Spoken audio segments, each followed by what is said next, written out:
அஸ்ஸலாமு அலைக்கும். இன்றைக்கி நம்ம வீட்டில் ஒரு ஹார்வெஸ்டிங் வீடியோ வந்து பார்க்கலாம்.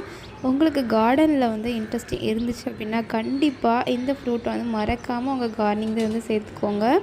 ஏன்னா வந்து மார்னிங் சன்ஷைனில் பார்க்குறதுக்கு அவ்வளோ ஒரு ப்ளஷிங்காக வந்து இருக்கும், கலர்ஃபுல்லாக இருக்கும் அந்த செடியை பார்க்குறதுக்கே.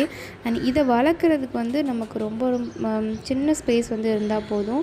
ஒரு சின்ன பாட்டில் நம்ம வீட்டோட ஒரு கார்னர்லேயோ இல்லை மொட்டை மாடிலையோ நீங்கள் வந்து வச்சு வந்து வளர்க்கலாம். இடையில வந்து இதில் ஃப்ரூட்ஸே இல்லாமல் இருந்துச்சு. இப்போ தான் வந்து பிளான்ட்டை நல்லா வந்து ட்ரிம் பண்ணி விட்டதுக்கப்புறம் இப்போ நிறையா ஃப்ரூட்ஸ் வந்து கொடுக்குது. சாப்பிட்றதுக்கும் அவ்வளோ ஸ்வீட்டாக வந்து இருக்கும். இந்த பிளான்ட்டோட பேர் வந்து மல்பெரி பிளான்ட்டு. நிறைய பேர் வந்து பட்டுப்பூச்சி பழம் அப்படிலாம் வந்து சொல்கிறாங்க. ஒவ்வொரு ஊர்லேயும் ஒவ்வொரு விதமான பேரில் வந்து சொல்கிறாங்க. ஸோ மல்பெரி பிளான்ட் அப்படின்னாலும் நீங்கள் ஆன்லைனில் கூட வந்து ஷாப் பண்ணிக்கலாம். நான் ஆல்ரெடி வீடியோவும் போட்டிருக்கேன். ஸோ நம்ம வீடியோ பிடிச்சிருந்தா லைக் பண்ணிவிட்டு நம்ம சேனலை மறக்காமல் சப்ஸ்கிரைப் பண்ணி சப்போர்ட் பண்ணுங்கள்.